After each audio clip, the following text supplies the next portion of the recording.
Bonjour à tous, nous allons parler des sûretés des systèmes.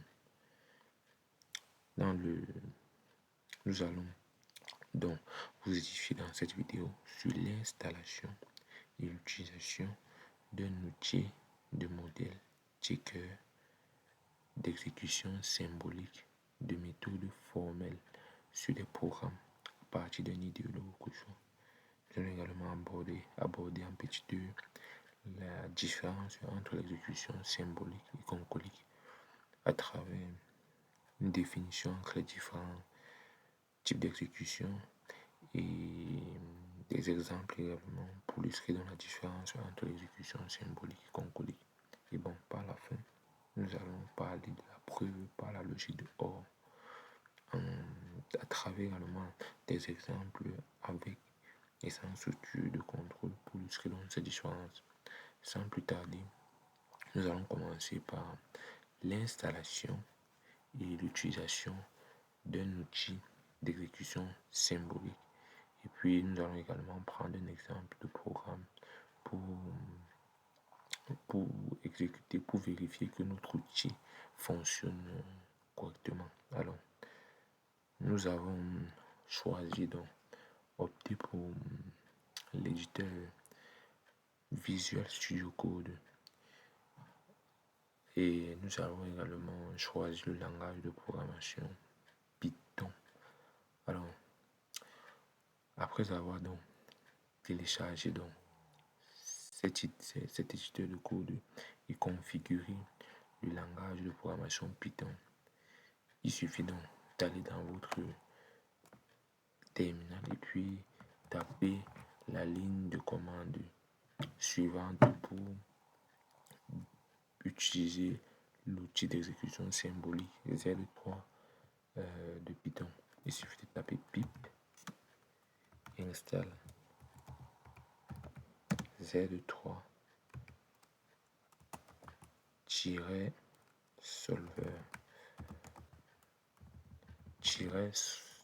solver. Après avoir donc écrit cette ligne de commande à votre terminal, il suffit de taper sur entrée. Une fois tapé donc sur entrée, vous verrez donc une suite de bibliothèques de dépendances qui seront donc installées donc sur votre PC. Alors, après avoir donc téléchargé donc après avoir inscrit ces lignes de commande dans votre terminal, il suffit donc de copier ce code que je vais mettre dans la description et puis exécuter. Alors, ce code fait quoi? Nous avons donc importé la bibliothèque Z3 que nous avons déjà installée. Et puis donc, on a fait un petit exemple. Notre code ici fait quoi? Il cherche les nombres qui sont divisibles par 3 et qui sont compris entre 10 et 20. C'est l'exemple que nous allons prendre. Nous avons pris donc un algorithme qui cherche les nombres qui sont compris entre 10 et 20 et qui sont divisibles par 3. Alors, pour cela donc, nous avons confié cette tâche à notre outil, notamment Z3, pour trouver les valeurs possibles, c'est-à-dire les valeurs qui se trouvent entre 10 et 20 et qui sont divisibles par 3. Alors, premièrement, nous avons utilisé une variable symbolique, notamment x, et puis nous avons créé un solver par la seconde ligne. Ici, nous ajoutons donc nos contraintes de chemin. Disons que x, la variable symbolique x doit être supérieur à 10 et inférieur à 20. Et elle doit aussi être divisible par 3. Donc le reste dit la division par 3. Le reste la division par 3 donne donné 0. Alors, nous faut avoir ajouter nos contraintes de chemin dans le solveur, notamment ces trois différentes contraintes, nous faisons une boucle donc. Nous faisons une boucle qui va nous permettre, cette boucle permet de, cette boucle va nous donner tous les, va vérifier, va nous donner tous les nombres qui sont compris entre 10 et 20 et qui sont divisibles par 3. Alors, à ce niveau, le solver.check vérifie à chaque fois si on a la valeur SAT. Si on a la valeur SAT, cela signifie qu'il y a au moins une valeur pour laquelle, une valeur qui est comprise entre 10 et 20 et qui est divisible par 3. Si le solver.check renvoie on SAT, cela signifie qu'il n'y a aucune valeur qui est comprise entre 10 et 20 qui sont divisibles par 3. Alors, nous, au niveau de la variable modèle, on vérifie donc si, tant qu'on a donc des valeurs, tant qu'on a donc SAT, tant qu'on a SAT, tant qu'on a SAT, alors c'est qu'on a au moins une valeur. Nous allons donc afficher toutes ces valeurs qui sont comprises entre 10 et 20 qui sont divisibles par 3. Nous ajoutons, si tel le cas, si solver.check égale à SAT, nous prenons donc dans cette variable la valeur en question. Et bon, cette valeur sera sous forme de tableau. Nous répétons cette valeur donc ici sous forme de nombre, c'est-à-dire que il se trouvera tout dans un tableau avec donc cette fonction as-long aussi se trouve là derrière.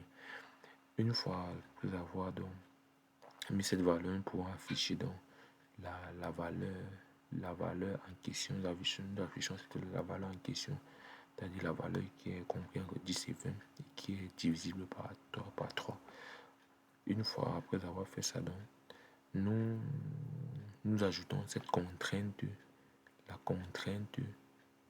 nous ajoutons la contrainte, nous disons donc solver.addX différent de valeur de x. À ce niveau, donc, nous disons que si la valeur trouvée donc par le solver qui est dans cette variable valeur de x, nous la mettons donc ici. Nous ajoutons cette valeur dans le solver en mettant x différent de valeur de x. C'est pour dire que quoi? C'est pour dire que lorsque on a déjà trouvé une valeur, nous l'ajoutons dans le solver afin que le solver n'ait plus à vouloir fouiller et reprendre la valeur déjà trouvée. Parce que s'il a déjà trouvé une valeur et puis dans le solver prochainement, il ne doit plus afficher cette valeur. Il doit simplement aller trouver les autres valeurs autres que celle-ci. Alors, voilà donc ce que notre programme fait. Et puis, à la fin, donc, nous affichons donc toutes les valeurs qui sont donc supérieures à 10 et inférieures à 20 et qui sont divisibles par 3. Alors, une fois après avoir expliqué, nous allons maintenant exécuter ce code en tapant donc la ligne de commande Python, nom du fichier test symbolique .py. Alors, nous avons défini que nous voulons tous les nombres compris entre 10 et 20 qui sont divisibles par 3. Alors, c'est au solver de parcourir donc à travers cette variable symbolique toutes les valeurs qui sont comprises entre 10 et 20 et qui sont divisibles par 3. Le solver va donc faire ça pour nous à travers cette variable symbolique qui va commencer de 10 et puis se terminer à 20 et tout en vérifiant pour chaque nombre les variables, les nombres qui sont divisibles par 3. Le reste de la division égale à 0. Alors, une fois tapé cette ligne de commande, donc, le solver doit prendre la main et nous donner donc les nombres qui sont compris entre 10 et 20 qui sont divisibles par 3. Alors, comme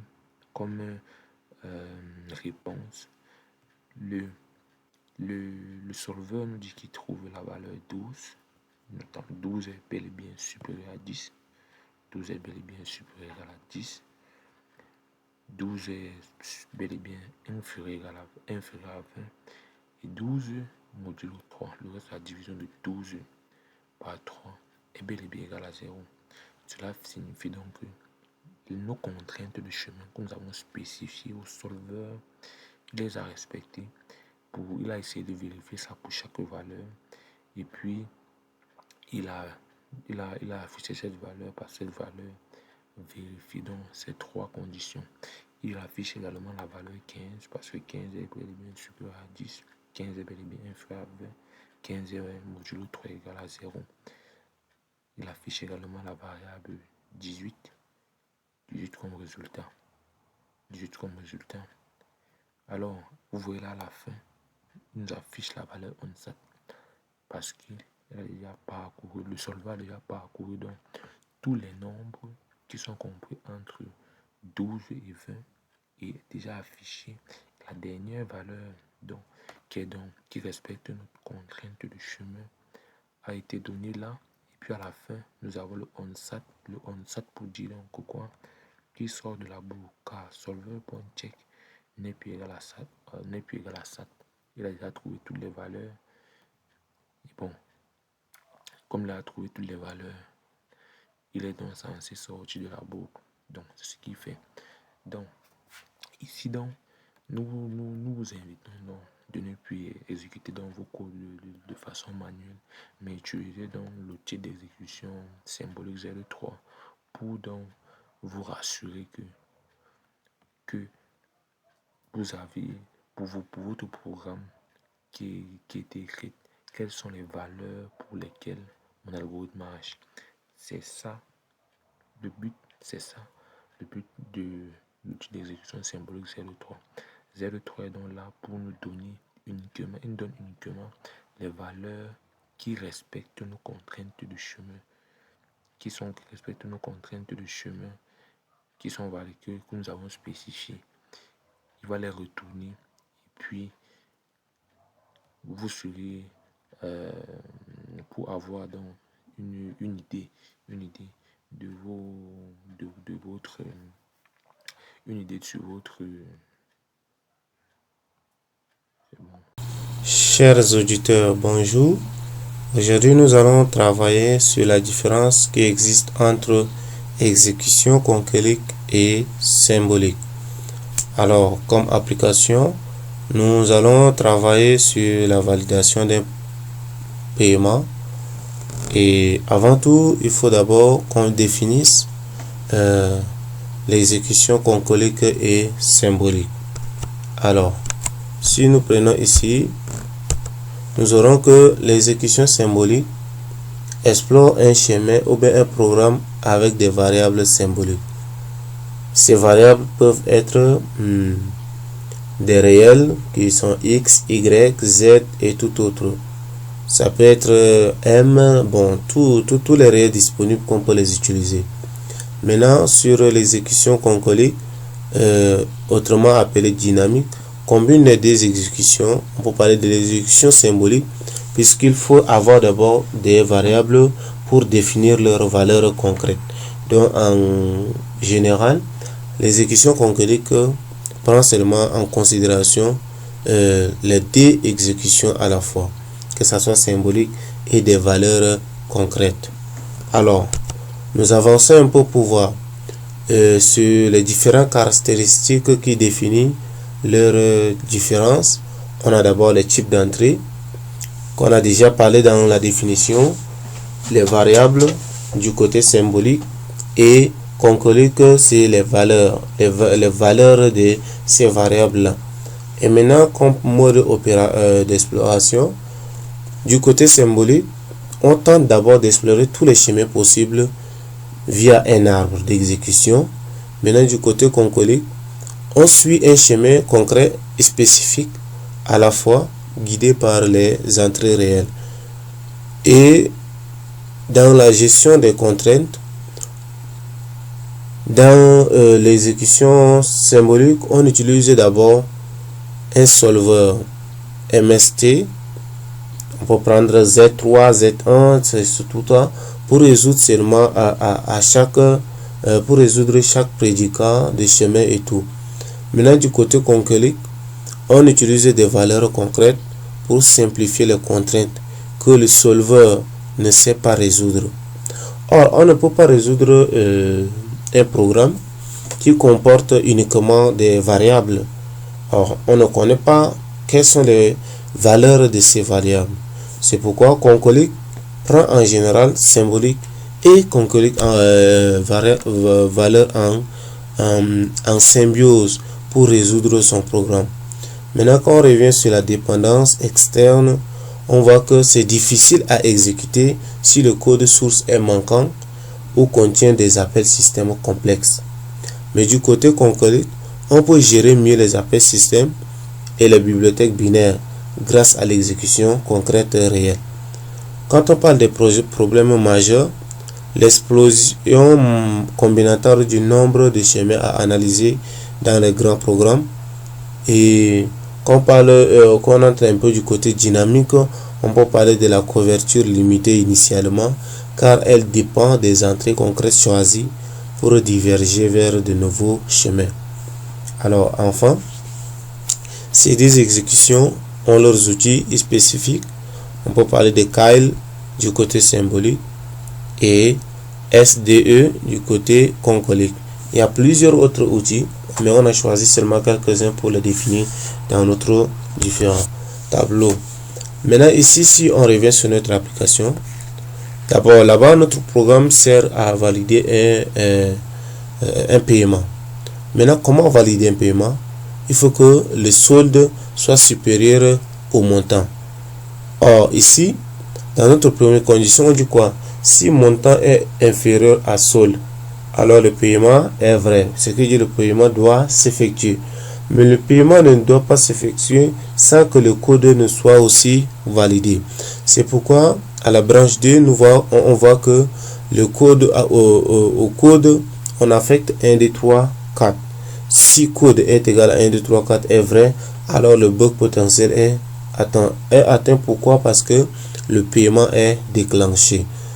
Donc c'est ainsi de suite. On voit qu'à ce niveau, on utilise des variables comme S qui représente le solde, M qui représente le montant et C qui représente le code pour exécuter. On parcourt terre à terre notre chemin pour voir comment le paiement doit s'effectuer. C'est pourquoi il y a des conditions. M est inférieur ou égal à S et M est strictement supérieur à S. Quand M est strictement supérieur à S, c'est pas possible d'effectuer le paiement, même si le code est vrai, parce que le montant, quand le montant est supérieur au solde, alors le paiement est impossible.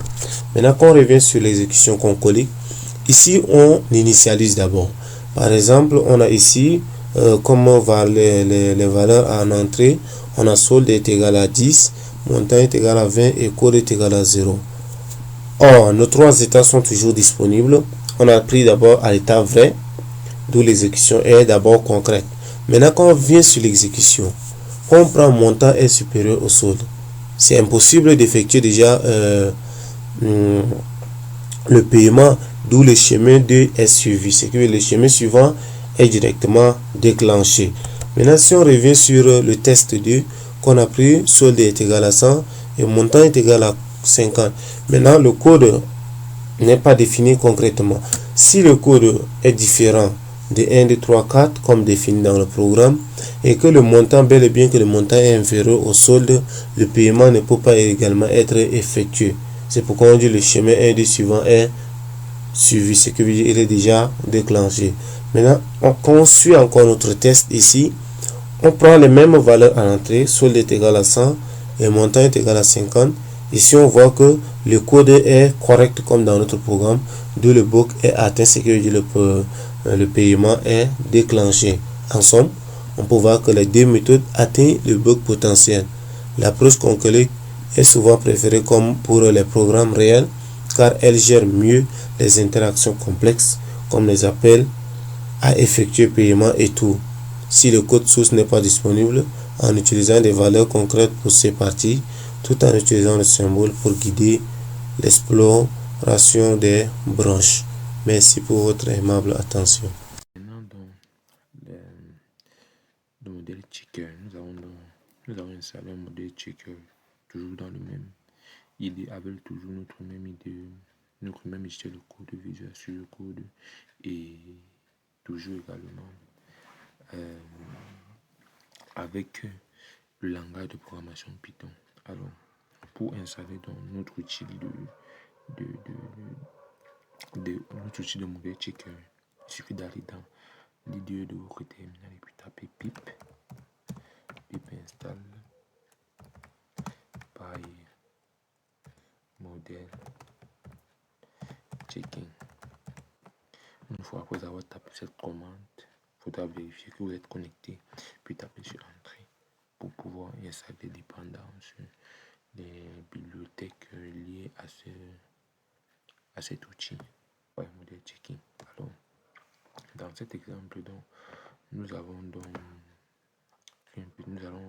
illustré un petit exemple. Nous avons pris un petit exemple pour vous montrer donc comment le modèle checker se comporte lorsqu'on le passe un programme. Alors, nous avons défini des états. 0 pour dire off éteint, 1 pour dire on allumé et 2 qui veut dire donc par défaut lampe cassée, état dangereux. Donc, dans notre cas, il s'agit d'une lampe qui peut passer d'un état à un autre. Également, les transitions, donc, nous pouvons passer la transition 0 à 1 pour dire que donc, on peut appuyer, puis pour allumer dans la lampe de 1 pour 2, c'est donc un état dangereux. De 2 pour 2 également, un autre état dangereux. Alors, nous avons défini comme propriété requise la lampe, la propriété obligatoire. La lampe doit toujours fonctionner. Les états acceptables sont donc 0 et 1. Pour dire donc 0 et 1, pour dire donc on a la propriété working. On passe de la lampe s'allume, on appuie pour allumer la lampe. Les états rejettables également. 2 également est un élément rejetable. Elle n'a pas de propriété working parce que là vous voyez là 2 pour 2, là, soit la lampe reste cassée, soit la transition vers ça produit un bug, soit lorsqu'on va à l'état 2. Alors nous avons donc défini nos états ici, nos transitions autant pour moi, parce que nos états sont 0 et 2. Nos transitions sont donc 0 pour 1 pour 2 et 2 pour 2. Nos états sont l'état 0. Nous avons dans l'état 0 pour dire que la lampe fonctionne. On peut appuyer la lampe et puis elle fonctionne. L'état 1, la lampe fonctionne, elle est allumée. L'état 2 pour dire que la lampe est cassée et qu'elle ne fonctionne pas. Alors, nous avons donc utilisé une structure de crypte pour donc passer donc comme une structure de crypte qui est définie donc par des transitions, nos transitions que nous avons ici, et puis dans nos états. Nous avons passé à la fonction crypte. Et bon, nous avons créé notre structure. Alors, maintenant, il est question de vérifier en utilisant dans les propriétés CTL. La propriété, nous allons commencer par la propriété AG. Propriété AG qui signifie, qui veut dire dans notre cas, pour vérifier tous les chemins pour lesquels P, pour lesquels working, on a tous les états pour lesquels on a la propriété working. Tous les états pour lesquels on a la propriété working. On cherche donc, est-ce qu'il peut y avoir un chemin où on peut quitter l'état initial 0 et puis parcourir plusieurs états et puis on reste à l'état working. On cherche un chemin où nous pouvons commencer par l'un des états, soit 0, soit 1, soit 2, et puis arriver jusqu'à l'état 2. Est-ce que cela est possible? Là, c'est pour faire donc cela, nous avons donc utilisé la fonction modèle check. La fonction modèle check qui est la fonction modèle check. Nous avons passé en paramètre la structure crypto qui contient à la fois les transitions, les états, et puis la propriété c'était formula qui contient la propriété c'était AG working. Alors ici donc le modèle checker est censé nous dire est-ce que cette propriété, quels sont les états pour lesquels cette propriété est vraie. De la même manière, il va nous répondre toujours ici à la ligne de code 50. Il va nous donner les états pour lesquels on a la propriété AF working. Les états pour lesquels on a working. On a notre lampe travail. En l'occurrence, notre lampe travail. Les états pour lesquels notre lampe travaille. Les chemins, tous les chemins, on peut atteindre la variable, on peut atteindre le working. Donc notre lampe, les chemins pour lesquels notre lampe reste allumée. Mais cette fois-ci, il y a une différence. Nous avons utilisé plutôt la propriété AF. La propriété AF, c'est-à-dire dans ce cas, le modèle checker est censé nous donner uniquement les états, quelques les états pour lesquels, uniquement les états pour lesquels nous avons donc la propriété working uniquement. Est-ce qu'on peut quitter de 0 pour 1 et puis conserver, notre lampe peut s'allumer? Si oui, il va nous renvoyer. Sinon, il ne va pas renvoyer. Alors, pour donc essayer de mieux comprendre, nous allons essayer de compiler puis faire un bref commentaire. Nous allons donc taper Python test de checking .py. Alors, concernant la première propriété, concernant la propriété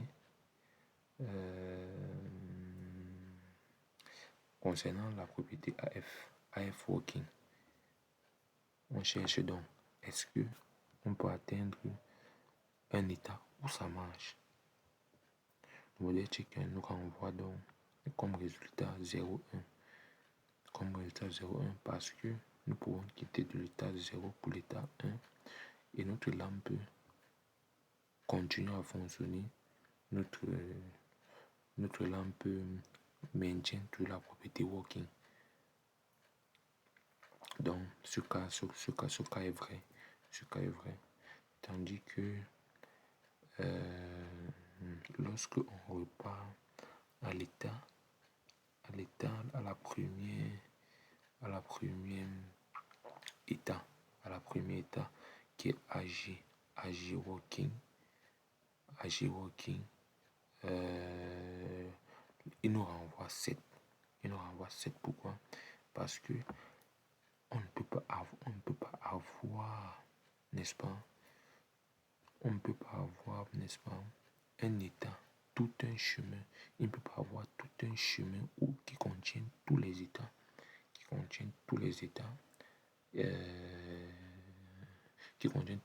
Et que ce chemin-là soit valide.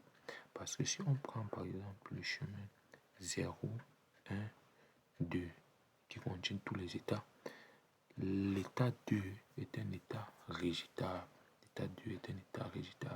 Ce qui fait donc que l'état 2 viole donc à l'état 2, on ne peut pas avoir la lampe allumée.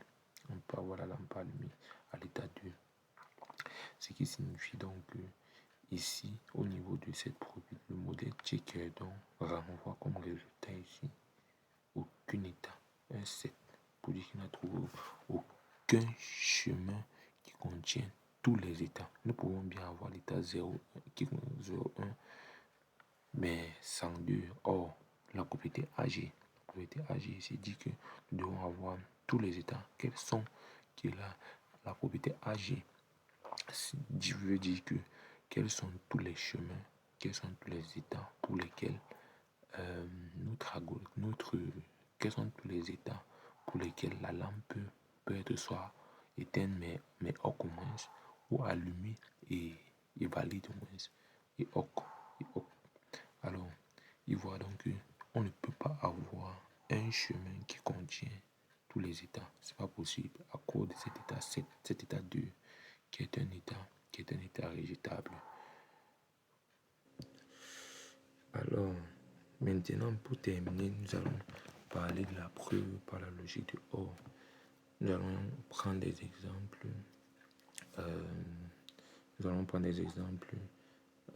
Avec la logique de OR et avec et sans structure de contrôle. Alors, concernant la preuve par la logique de OR, la logique de OR est un triplet qui se présente sous la forme suivante.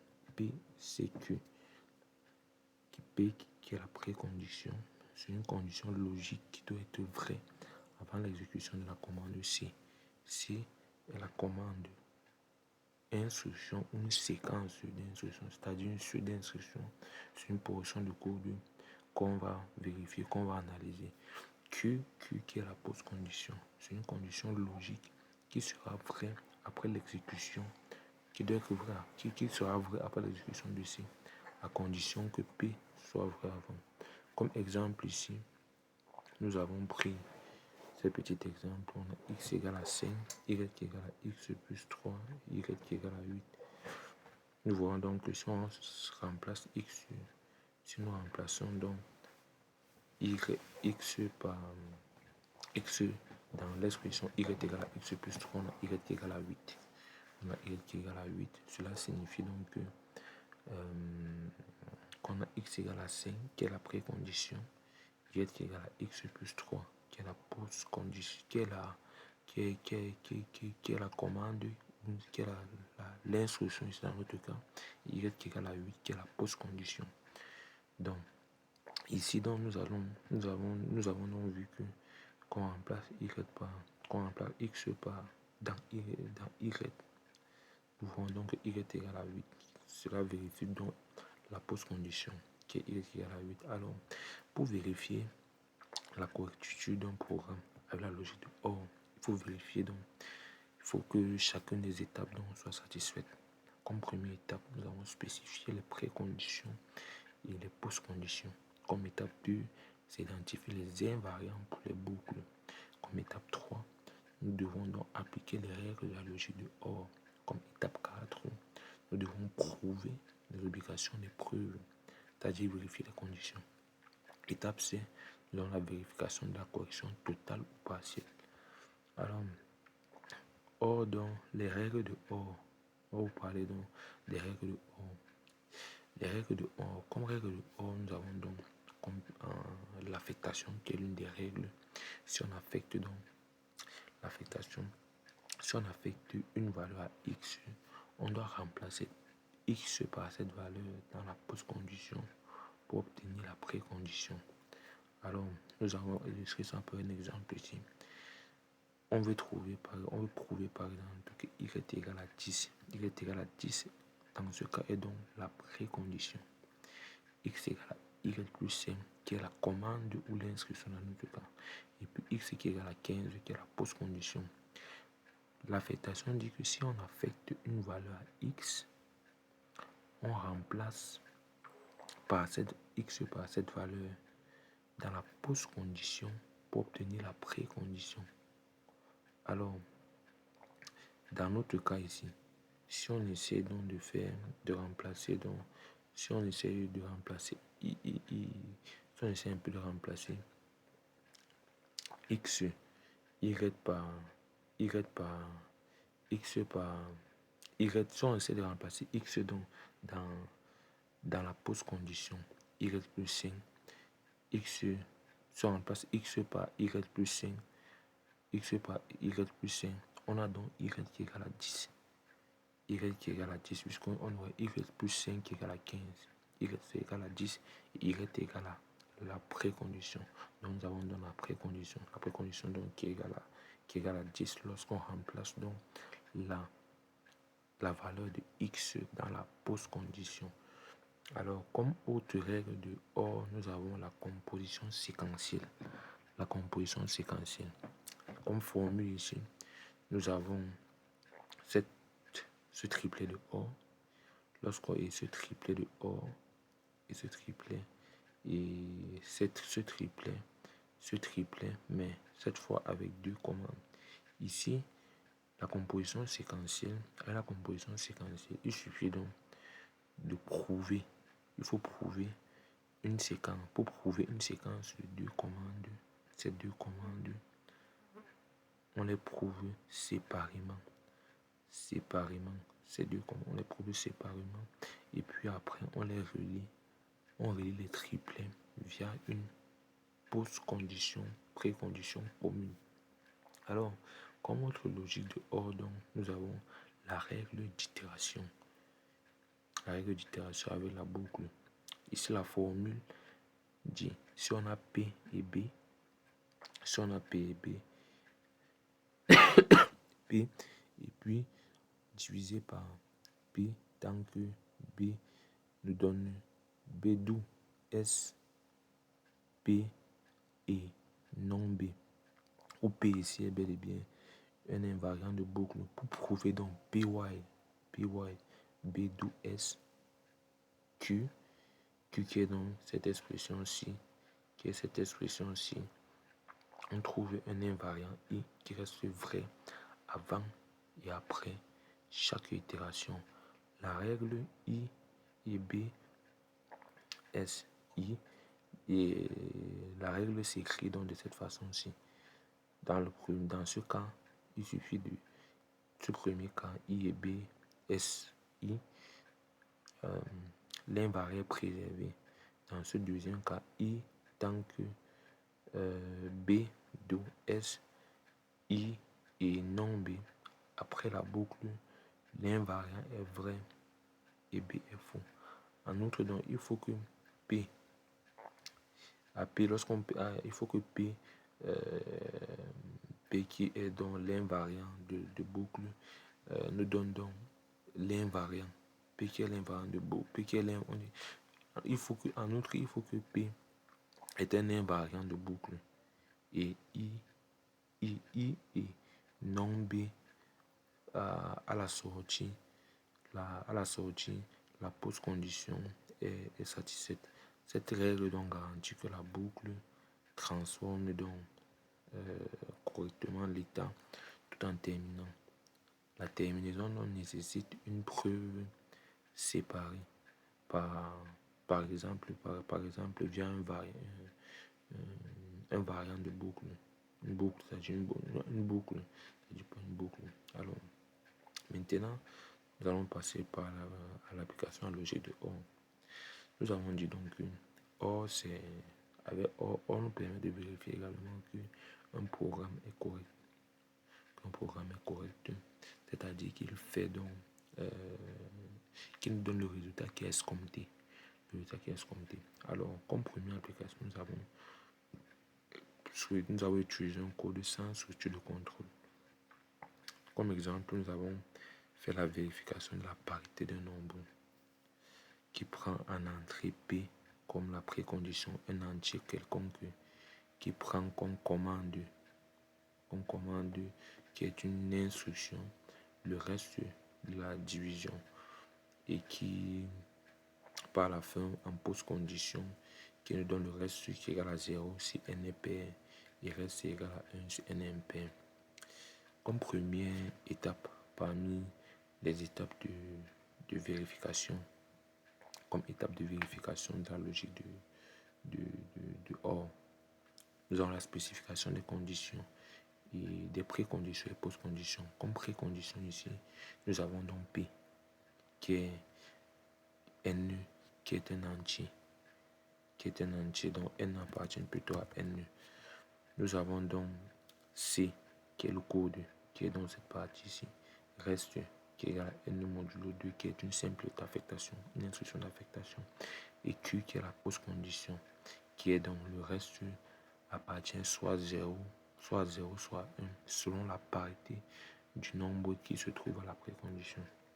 Alors nous allons donc appliquer donc les règles de la logique de OR. Nous allons commencer par ici, ici nous appliquons les règles de la logique de OR. Nous avons dit donc que si on a donc y qui est égal à x modulo 2, nous voulons y égale à x modulo 2, nous voulons donc que x modulo 2 soit égal à 0, c'est égal à 0. On va dire donc que x est pair. On va dire donc que x est pair. Si, dans le cas contraire, si x modulo 2 est égal à 1, alors x est impair. Et dans le cas où y est égal à 0, on va dire également que x est pair ou y est égal à 1. Donc on dit que x est impair. Donc le cas où nous voulons que à la fin du programme, si x modulo 2 est égal à 0, on conclut donc que le nombre est pair. Dans le cas contraire, le nombre est impair. Alors P qui est la précondition dans ce cas, par la règle d'affectation. La règle d'affectation qui dit que la règle d'affectation à la logique de OR. On dit donc qu'on doit faire une affectation. On fait donc l'affectation, on affecte à Y.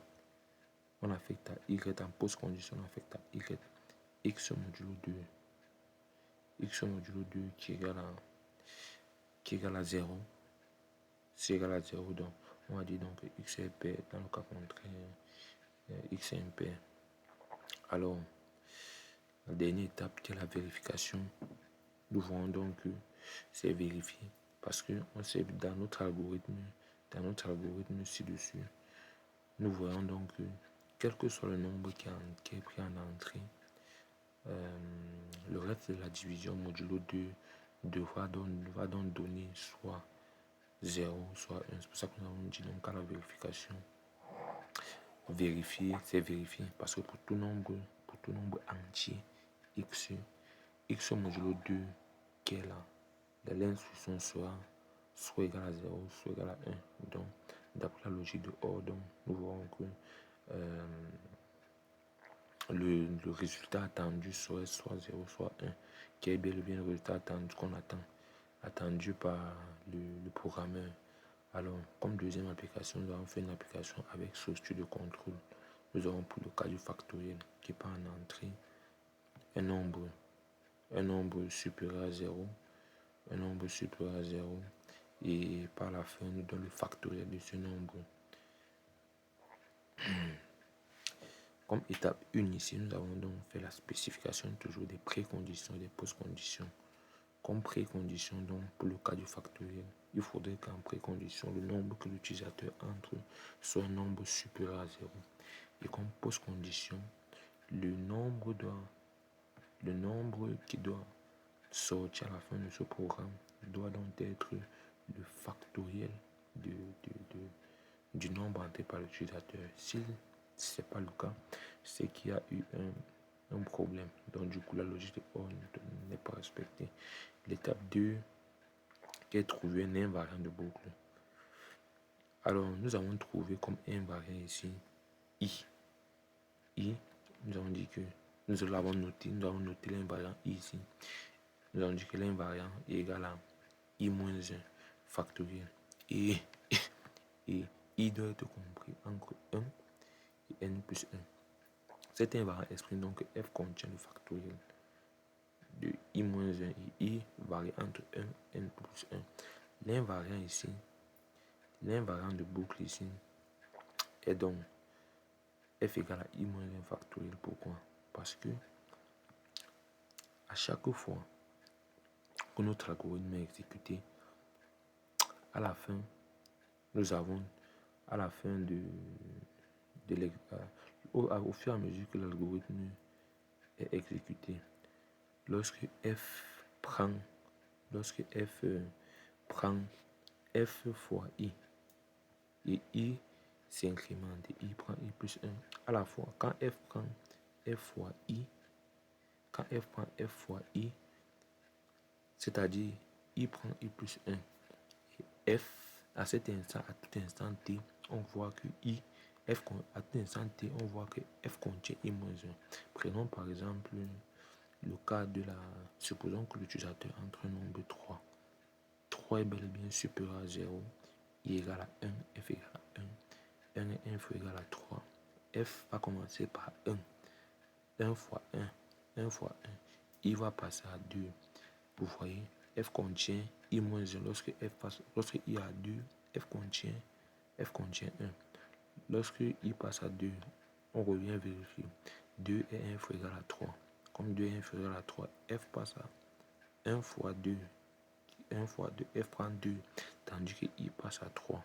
2 plus 1, 3. Donc, à cet instant-là, f contient i-1. À chaque fois, à chaque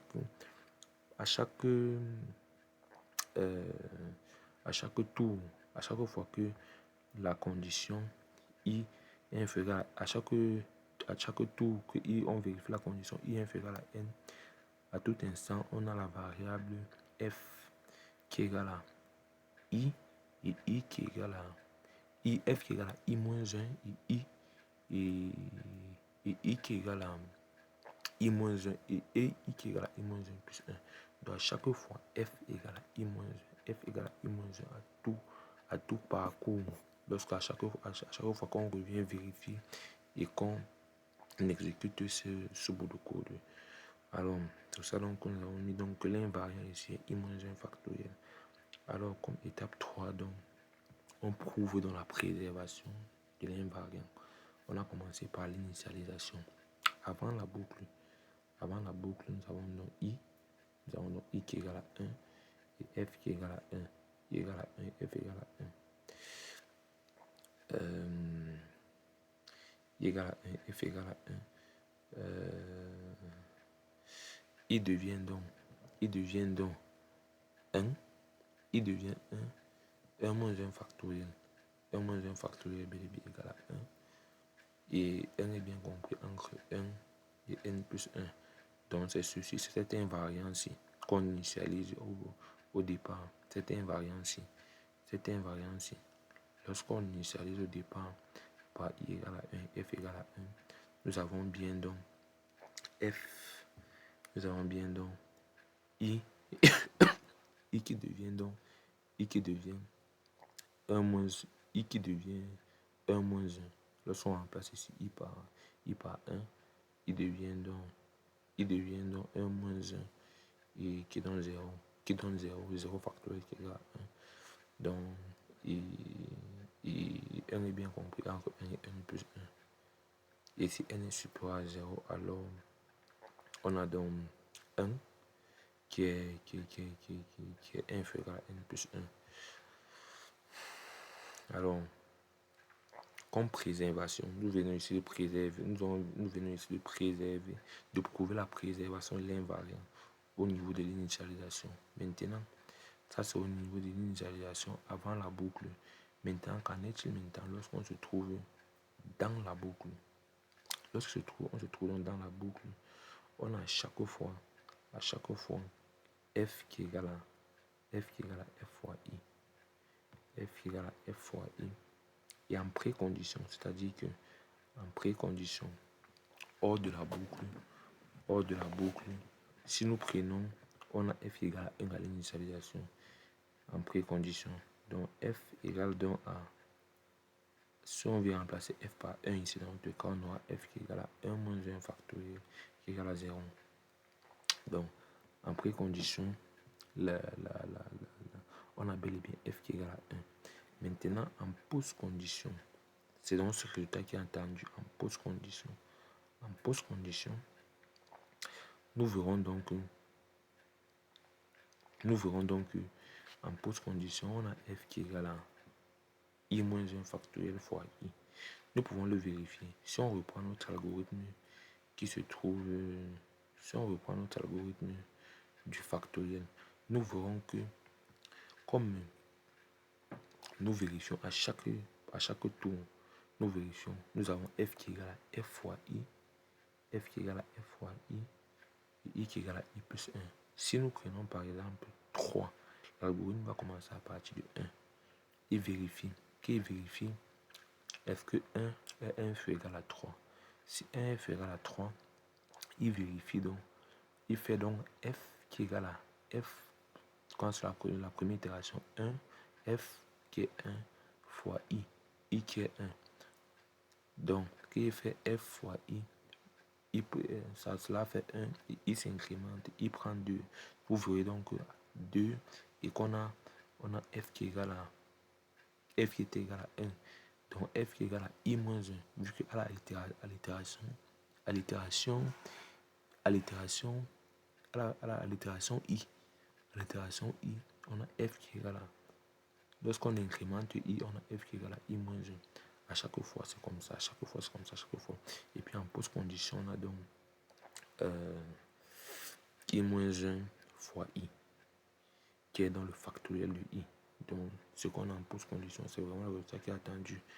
Donc, maintenant, lorsqu'on a i qui est égal à i plus 1 à chaque incrémentation, vous voyez donc que lorsqu'on a i qui est égal à i plus 1, en précondition, on a plutôt f qui est égal à i factoriel, parce que lorsque